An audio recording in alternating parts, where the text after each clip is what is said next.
میرے پاکستانیوں، جو ہم نے آپ سے وعدہ کیا کہ کرونا کے دنوں میں آپ کے پاس ریگولرلی آئیں گے آپ کو اپڈیٹس دینے کے لیے کہ ابھی تک حالات کیا ہیں، بیماری کے کیا حالات ہیں، ہم کیا کرنے جا رہے ہیں، آگے کیا نظر آ رہا ہے، تو اس لیے ہم پھر میری ٹیم میرے ساتھ بیٹھی ہوئی ہے اور باری باری یہ سارے آپ کو اپنے ایریاز کے اندر بتائیں گے کہ اب تک کیا پروگریس ہوا۔ میں آپ سب کو شروع میں بتانا چاہتا ہوں کہ ابھی ہمارا سچویشن ہے کیا۔ اللہ کا کرم ہے کہ جو ہم سمجھ رہے تھے کہ جتنے زیادہ آج 30 اپریل کو کیسز ہونے چاہیے، ہم اللہ کا شکر ادا کرتے ہیں کہ اس طرح کی تیزی سے اموات نہیں ہوئی پاکستان میں۔ اور یہ ایک تو ہم نے بڑا پہلے شروع کیا، جب ہمارے 26 کیسز تھے پاکستان میں تو تب ہم نے لاک ڈاؤن شروع کیا، اور دوسرا عوام کا بھی بڑا میں شکریہ ادا کروں گا کہ عوام نے بھی ہمارے ساتھ بہت حد تک تعاون کیا، اور اس کی وجہ سے آج باقی دنیا کا اگر آپ دیکھیں اور اس سے پاکستان کا موازنہ کریں تو اللہ کا شکر ہے کہ ہمارے حالات بہت بہتر ہیں۔ ہم جو سمجھ رہے تھے ایک وقت پہ کہ اپریل کے آخر تک ہمارے ہسپتال میں بھرے ہوئے ہوں گے، بہت زیادہ پریشر ہوگا ہاسپٹلز میں،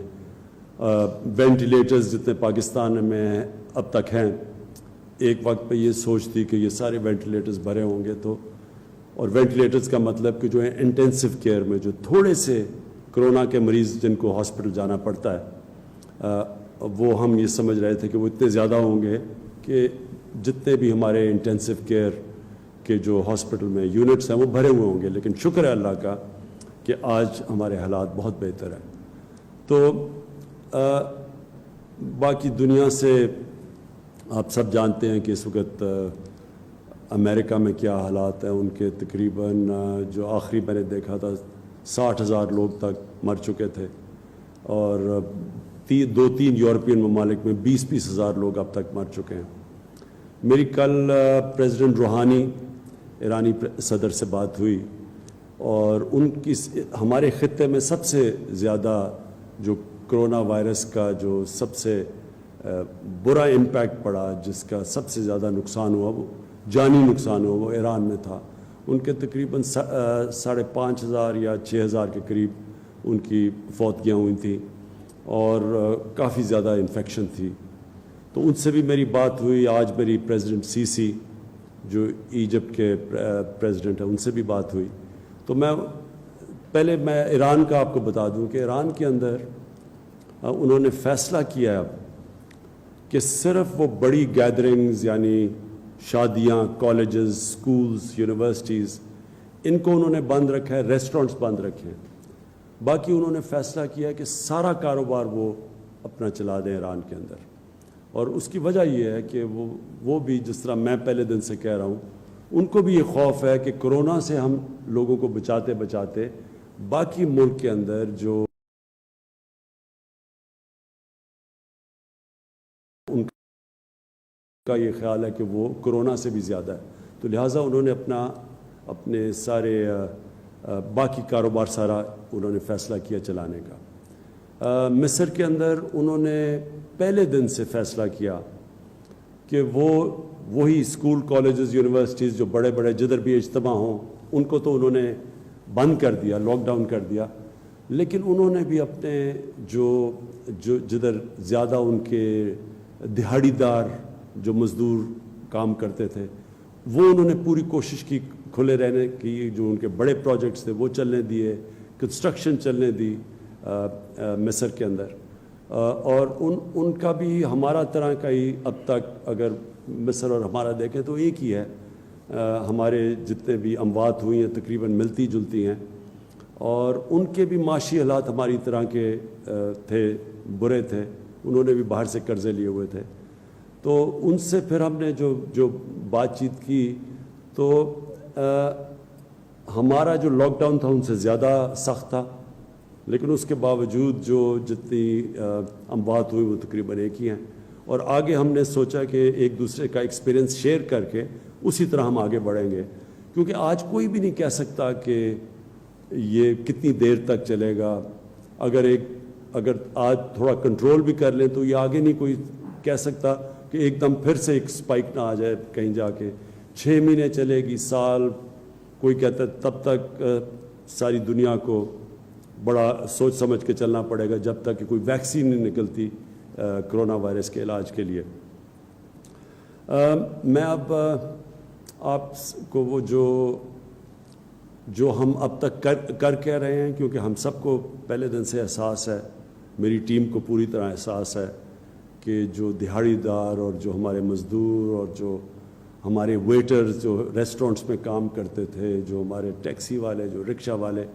ہم سب کو یہ احساس تھا کہ جب لاک ڈاؤن ہوگا تو یہ سب سے زیادہ متاثر یہ طبقہ ہوگا. تو اس کے لیے پہلے تو ہم نے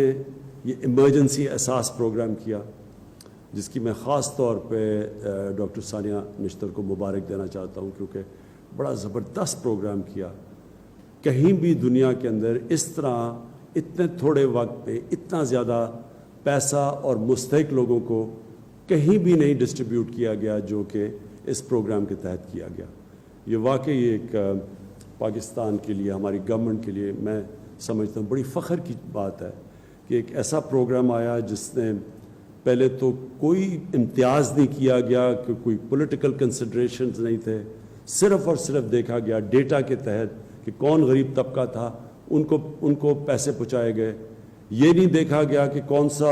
ہمارا تحریک انصاف کا صوبہ تھا یا کون سا ہمارا مخالف تھا. سندھ کے صوبے کو سب سے زیادہ پیسے گئے احساس پروگرام سے, اور اللہ کا شکر ہے کہ یہ ایک مجھے خوشی یہ ہوئی کہ بہت جو مشکل وقت میں ہمارے نیچے لوگ حالات میں تھے, مجھے بڑی خوشی ہوئی دیکھ کے کہ ان تک پیسہ پہنچا ہے. اب تک 66 لاکھ خاندان تک پیسہ پہنچ چکا ہے, 66 لاکھ خاندان تک, اور اب تک ہم نے پیسہ خرچ کیا ہے 81 ارب روپیہ اب تک ڈسٹریبیوٹ ہو چکا ہے. اور ہماری پوری کوشش ہے کہ یہ 1 کروڑ 20 لاکھ خاندان تک انشاءاللہ اگلے ہفتے 10 دن تک پہنچ جائے گا. اور دوسرا جو پروگرام شروع کر رہے ہیں وہ جو میں پرائم منسٹر ریلیف فنڈ ہے. اب جو پرائم منسٹر ریلیف فنڈ ہے, میں نے فیصلہ کیا تھا کہ یہ جو پیسہ ہے یہ صرف ہم ان لوگوں کے لیے رکھیں جو کرونا کی وجہ سے بے روزگار ہوئے ہیں. تو اس میں ہم نے ایک بڑی سوچا کہ ہم کیسے پہنچ سکتے ہیں اتنے زیادہ لوگوں تک جو بے روزگار ہوئے. اس کے ہم نے 2 طریقے نکالے ہیں. ایک تو ہم پھر SMS کیمپین شروع کریں گے جس میں لوگوں کو یہ ثبوت دینا پڑے گا کہ یہ بے روزگار ہوئے ہیں. اس کا کوئی طریقہ نکال رہے ہیں کہ کس طرح ان کو ثبوت دینا پڑے گا کہ ان کی بے روزگاری کا. تو اس سے جو پرائم منسٹر ریلیف فنڈ میں آپ پیسہ دیتے ہیں, 1 روپیہ جو میں خرچ کروں گا ان لوگوں کی, یہ جو بے روزگار لوگ ہوئے ہیں, تو جو گورنمنٹ ہے, ہماری گورنمنٹ, وہ 4 روپیہ دے گی اس وقت. تو جو ہر 1 روپیہ مجھے آپ دیں گے ان بے روزگار لوگوں کے لیے, 4 روپے اسی کو میچ کرے گی پاکستان کی گورنمنٹ. اور اس کے لیے ہم نے پورا ایک پروگرام بنایا ہوا ہے. ایک تو SMS کے ذریعے ہم جو لوگ مستحق ہیں وہ ہمیں SMS کر سکتے ہیں, اور دوسری طرف جو ہماری ٹائیگر فورس ہے, ان کو ہم نے کہا ہے کہ ہر یونین کونسل تک یہ جا کے اپنا ایک ڈیسک رکھیں اس یونین کونسل میں, اور خود جا کے دیکھیں کہ کون کون سے لوگ بے روزگار ہوئے ہیں. اس میں کئی ایسے لوگ ہیں جو سفید پوش ہیں, جو سامنے نہیں آنا چاہیں گے. تو کیونکہ وہ ہر یونین کونسل میں جو بھی ہمارے ٹائیگرز ہوں گے, وہ وہاں کے ہم جو امام مسجد ہوں گے ان سے, جو زکوٰۃ دیتے ہیں, یعنی ان سے وہ انفارمیشن گیدر کریں گے اور پتہ چلائیں گے کہ کون سے وہ لوگ ہیں جو متاثر ہوئے ہیں. اور میں پھر سے کہتا ہوں کہ اس میں کئی سفید پوش ہیں جو سامنے نہیں آنا چاہتے, وہ ہمارے خود جا کے لوگ لوکیٹ کریں گے, وہ فیڈ کریں گے ہمارے کمپیوٹر کے اندر جو نادرا کے ڈیٹا بیس سے دیکھے گا کہ واقعی یہ مستحق ہے یا نہیں, اور اس کے بعد پھر یہ جو میرا فنڈ ہے اس کے ذریعے ہم ان کو پیسہ پہنچائیں گے. حماد اظہر اس کی آپ کو مزید ڈیٹیلز دیں گے کہ ہم اس کے اوپر اور بھی جو ہم کر رہے ہیں, ایک اسمال اور میڈیم انڈسٹری کے لیے ایک بہت بڑا پروگرام لے کے آئے ہیں, تو اس کی ابھی ڈیٹیلز حماد اظہر دیں گے. اور میں آپ کو بھی مبارک دیتا ہوں حماد, کیونکہ یہ بڑا سوچ سمجھ کے یہ پروگرام لے کے آئے ہیں. اس کے بعد میں یہ چاہوں گا کہ معید آپ کو بتائیں, ایک بہت بڑا ہمارے لیے مسئلہ بنا ہوا ہے اوورسیز پاکستانیز, اور سمجھ آتی ہے کہ وہ واپس آنا چاہتے ہیں. آج کل کئی جگہ ان کی کئی ہمارے مزدور ہیں, ان کی نوکریاں چلی گئی ہیں, وہ واپس آنا چاہتے ہیں. کئی جگہ ہمارے اوورسیز پاکستانیز دنیا میں پھنسے ہوئے ہیں. تو اس کے لیے میں نے معید کو کہا کہ پوری ڈیٹیلز دیں, کیا ہمیں مشکلات آ رہی ہیں اس میں. میں چاہتا ہوں کہ قوم کو پتہ چلے کہ ہاں گورنمنٹ کوشش پوری کر رہی ہے, لیکن اس میں کئی مشکلات آتی ہیں کہ کیوں ہم ان کو واپس نہیں لا سکتے. میں یہ سمجھتا ہوں کہ ہمارا جو بیرون ملک پاکستانی ہے یہ ہمارا سب سے بڑا اثاثہ ہے. جو ہمارا مزدور کام کرنے جاتا ہے یہ ہمارا VIP ہے اس ملک کا, کیونکہ ان کے پیسے کے اوپر, ان کی ریمیٹنسز پہ پاکستان آج تک چل رہا ہے. تو ہماری بہت بڑی ذمہ داری ہے کہ ہم ان کا دھیان رکھیں. اور میں ایمبیسیز کو بھی میسیجز دی ہوئی ہیں کہ جتنی بھی ہماری باہر ایمبیسیز ہیں, یہ خاص طور پہ ہمارے جو یہ مشکل وقت میں اس وقت پاکستانی ہیں, ان کا دھیان رکھیں. لیکن مجھے یہ بھی پتہ ہے کہ ایمبیسیز پہ بہت پریشر پڑا ہوا ہے, کیونکہ بہت زیادہ لوگ آنا چاہتے ہیں, اور ہماری جو لمیٹیشنز ہیں, کیا وجہ ہے کہ ہم ان لوگوں کو یہاں نہیں لا سکتے. میں یہ چاہوں گا کہ معید آپ اس کو پوری طرح ایکسپلین کریں. لیکن میں یہ بھی چاہوں گا کہ ڈاکٹر فیصل پہلے آپ صرف یہ ایک اوور ویو دے دیں اس کا, کرونا وائرس کا, کہ یہ دنیا کی ٹرینڈز جو آپ فالو کرتے ہیں. ڈاکٹر فیصل کا کام ہے کہ وہ سارے میڈیکل ایکسپرٹس کے ساتھ, صوبوں کے ساتھ کوآرڈینیٹ کر کے ہر روز ڈیٹا انالائز کرتے ہیں, پاکستان کی پریڈکٹ کرتے ہیں کہ ہمیں کیا کرنا چاہیے. کیونکہ جو بھی ہم پالیسیز بناتے ہیں ہم پوری طرح ان ڈاکٹر سے ڈیٹا لیتے ہیں, اور ان سے پوری ایڈوائز لے کے ان کی انالیسز کے اوپر پھر ہم فیصلے کرتے ہیں, جو کہ ہمارا national command and operation centre ہے جو اسد عمر کوآرڈینیٹ کرتے ہیں. تو وہ ہر روز اس کو ڈسکس کرتے ہیں, اور پھر ہر روز ہم جائزہ لیتے ہیں کہ ہمیں اب آگے کیسے چلنا ہے. تو ڈاکٹر فیصل کو میں کہوں گا بات کریں, اور پھر ڈاکٹر ظفر آپ نے بھی پھر وہ جو آپ نے بھی پوائنٹ سٹریس کرنا ہے کہ اس وقت کے اوپر ہمارے جو ڈاکٹرز ہیں, ہمارے جو ہیلتھ ورکرز ہیں, ان کے اوپر کیا پریشرز ہیں, کیا کیا چیزیں ہم ان کے لیے کر رہے ہیں. شکر ہے اللہ کا کہ ہم کافی چیزیں اب پاکستان میں ہم نے بنانی شروع کر دی ہیں. میں نے آج دیکھا صبح ہم نے بہت زیادہ, جو سب سے بڑا دنیا میں شارٹیج تھی وینٹیلیٹرز کی, ہم نے آج صبح دیکھا کہ مختلف پاکستان کے جو انڈسٹریز ہیں وہ وینٹیلیٹرز انہوں نے بنانا شروع کیا, اور بڑے سستے دنیا کے مقابلے میں. پھر وہ جو PPEs ہیں جو ڈاکٹرز کے لیے جو پروٹیکٹیو کلودنگ ہے, وہ ساری اس کے لیے وہ بھی بنانی شروع کر دی ہے پاکستان نے. پھر کئی چیزیں تو ہم سوچ رہے ہیں کہ ایکسپورٹ کریں, ہم اتنی زیادہ بنا رہے ہیں, تو اس کی بھی یہ ڈاکٹر ظفر آپ کو بعد میں بات کر دیں گے. لیکن میں چاہوں گا کہ اسد پلیز آپ ذرا شروع کریں اوور آل.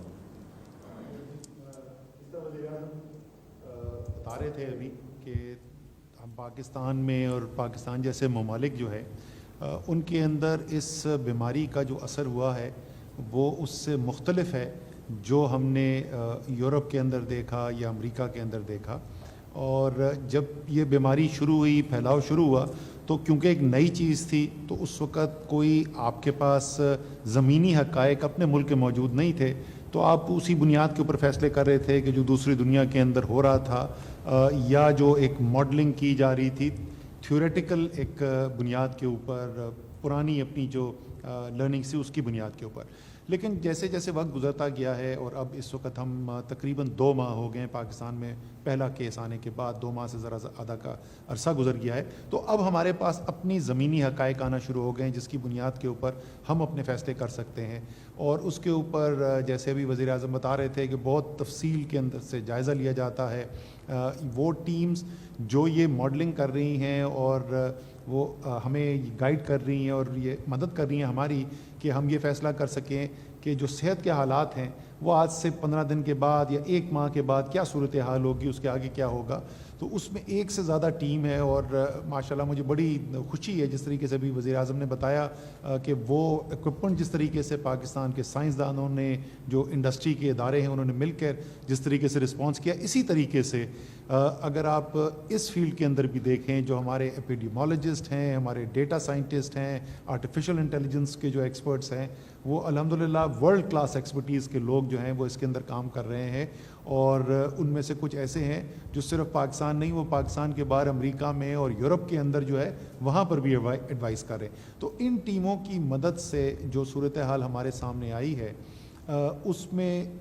جو پہلے کے اندازے تھے، اگر جو بالکل شروع کے اگر آپ کو یاد ہو جو اندازے تھے، وہ تو ایسے لگتا تھا کہ اب تک صورتحال جو ہے بالکل قابو سے باہر ہو جائے گی، اور کچھ تو ماڈل ایسے تھے جس میں لاکھوں اموات کی بھی بات کی جا رہی تھی. الحمدللہ ابھی تک کی جو صورتحال ہے وہ ہم نے ایسی صورتحال نہیں دیکھی. اموات کے اندر، کیسز کے اندر بھی اضافہ ہوا ہے، اموات کے اندر بھی اضافہ،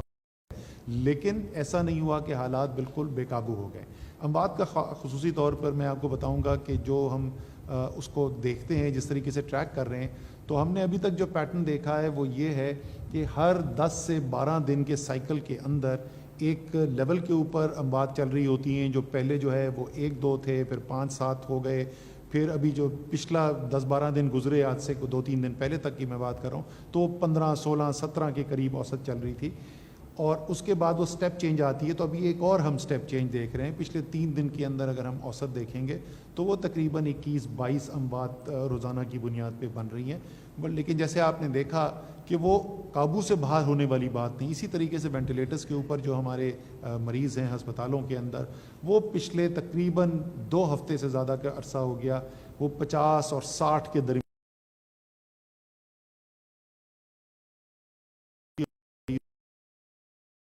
اور جیسے میں نے کہا کہ صرف آج کی صورتحال نہیں دیکھ رہے، بلکہ یہ بھی دیکھ رہے ہیں کہ یہ صورتحال آگے کیسے جائے گی. اس میں خراب خبر یہ ہے کہ ہماری جتنی بھی تجزیہ ہو رہا ہے اس کے مطابق آگے اموات کے اندر مزید اضافہ ہوگا. لیکن اچھی خبر یہ ہے کہ الحمدللہ ایسی کوئی چیز ہمیں سامنے نہیں نظر آ رہی کہ جس طریقے سے ہم نے دوسرے ممالک میں دیکھا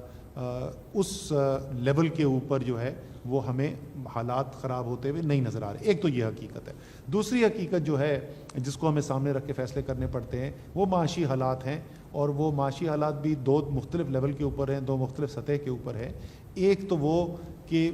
حکومتی نظام کے ساتھ کیا ہو رہا ہے، جو ریونیو حکومت لاتی ہے، جو حکومت کو محصولات ملتے ہیں جس سے وہ پورا ملک کا نظام چلانا ہوتا ہے، جس سے تمام جو ہے ویلفیئر کا کام بھی ہے وہ بھی اسی کے ذریعے ہوتا ہے، ترقیاتی منصوبے بھی اس سے ہوتے ہیں. تو اس کے اندر آپ کو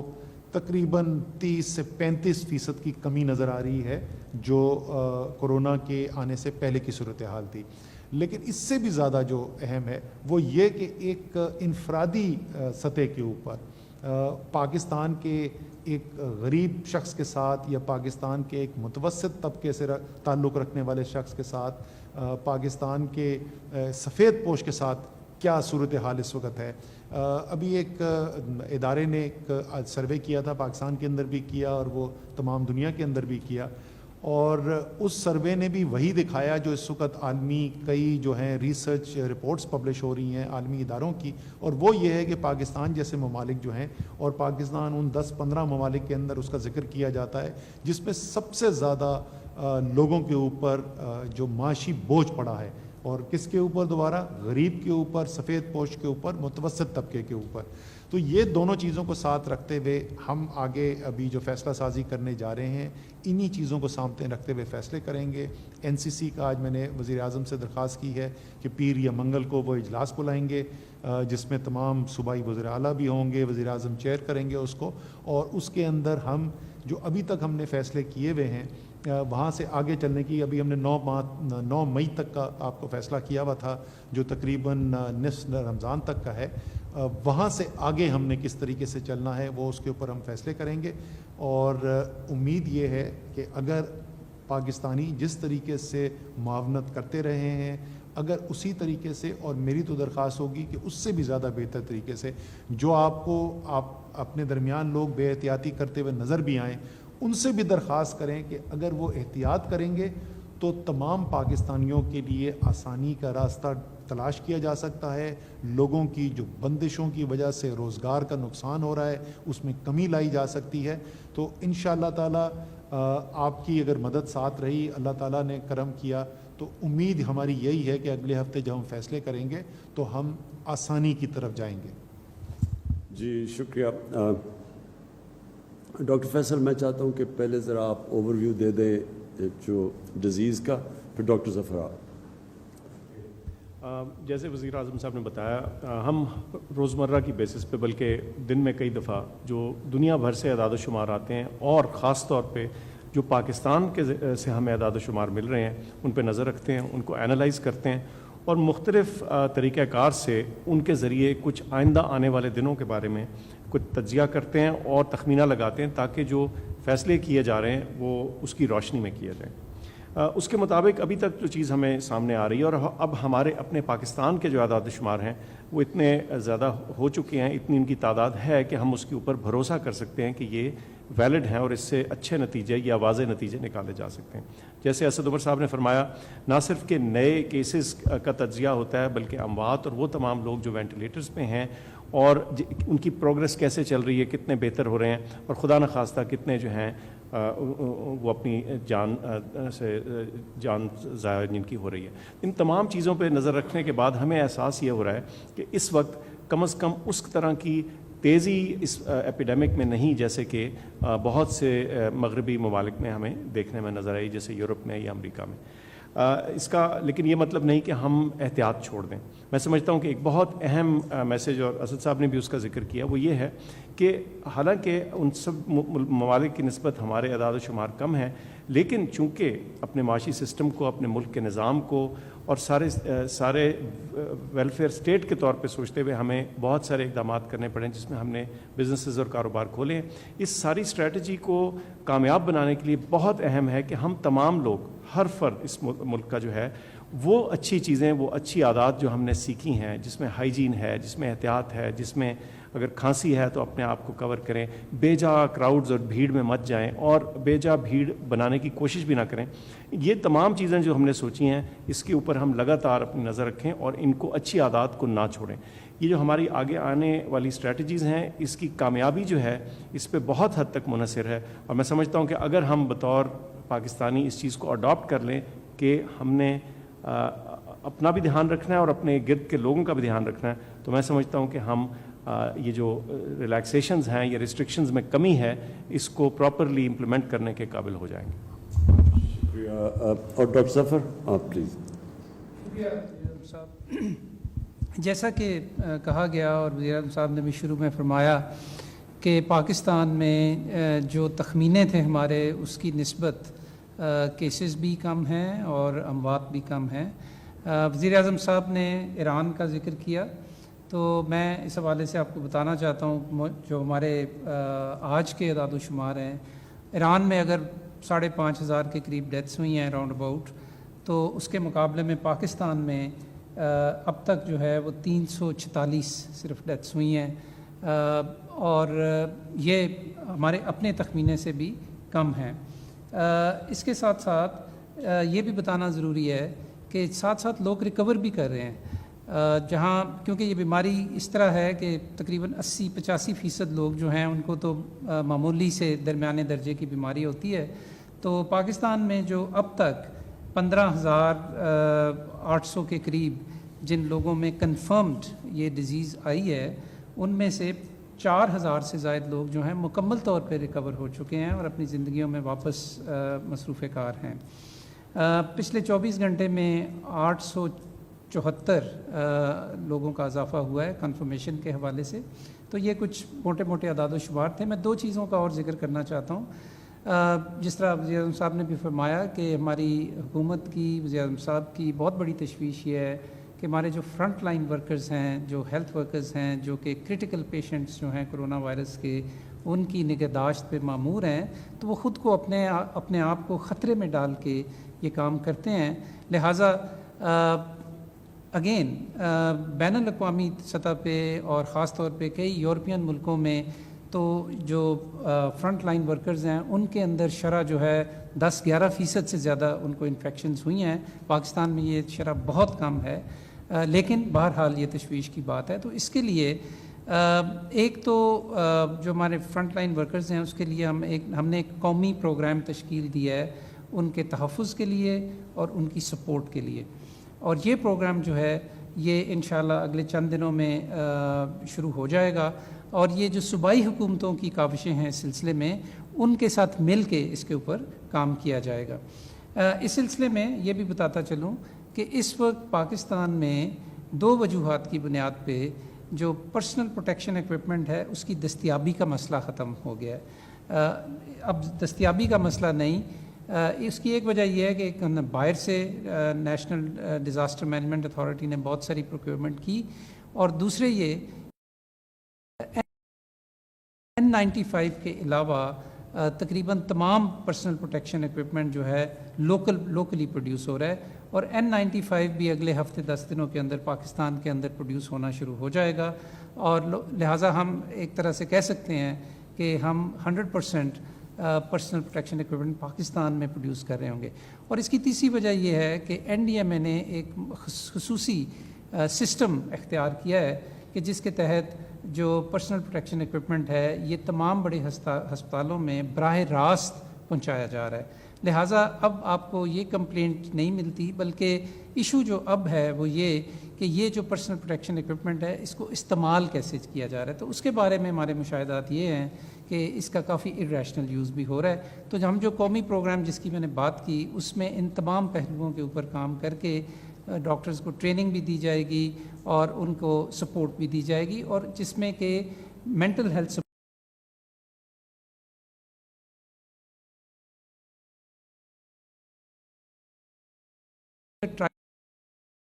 لانچ ہوا, اس میں 10 لاکھ سے زیادہ لوگوں نے رجسٹر کیا.